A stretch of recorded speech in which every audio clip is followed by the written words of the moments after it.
Hello students, how are you? I hope you all are safe in your home. Students, आज से हम अपनी पढ़ाई को रिस्टार्ट करेंगे।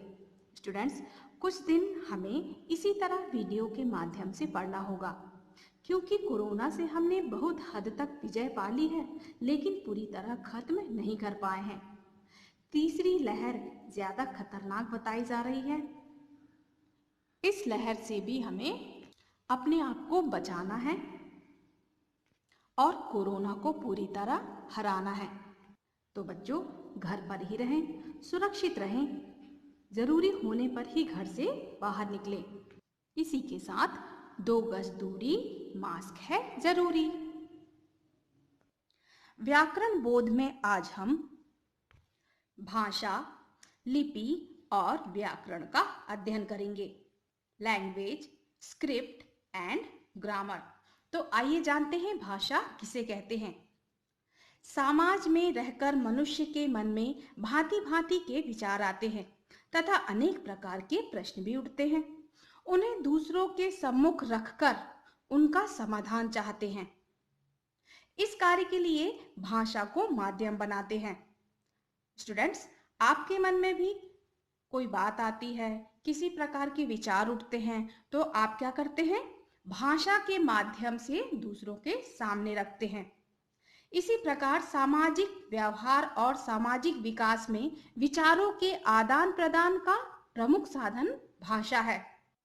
अपने विचारों को प्रकट करने के अन्य और भी साधन हैं, जैसे रेलवे की हरी बत्ती या हरी झंडी दिखाकर यह संकेत दिया जाता है कि गाड़ी चले।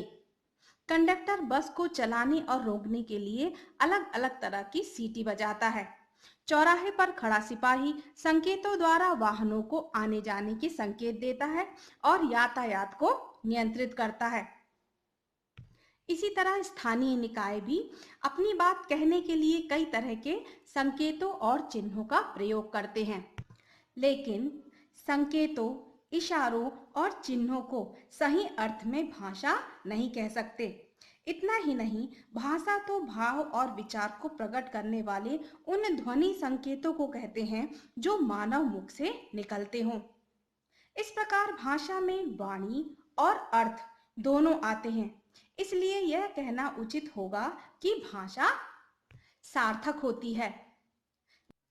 संसार में संस्कृत, हिंदी, अंग्रेजी, उर्दू, चीनी आदि अनेक भाषाएं बोली जाती हैं। आइए जाने भाषा के रूप। प्रयोग के आधार पर भाषा के 2 रूप होते हैं। पहला मौखिक भाषा, दूसरा लिखित भाषा। आइए जाने मौखिक भाषा किसे कहते हैं। यह भाषा का मूल रूप है, जिसमें मन के भाव बोलकर प्रकट किए जाते हैं तथा सुनकर समझे जाते हैं। भाषण और वार्तालाप भाषा के मौखिक रूप हैं। दूसरा है लिखित भाषा।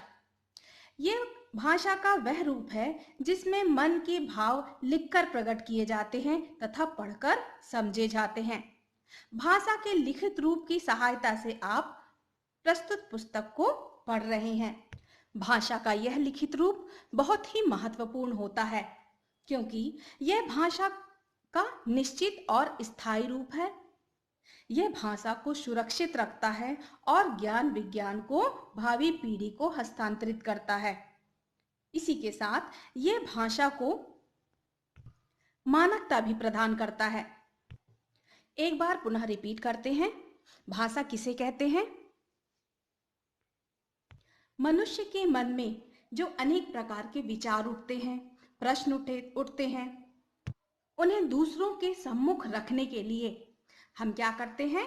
भाषा का प्रयोग करते हैं।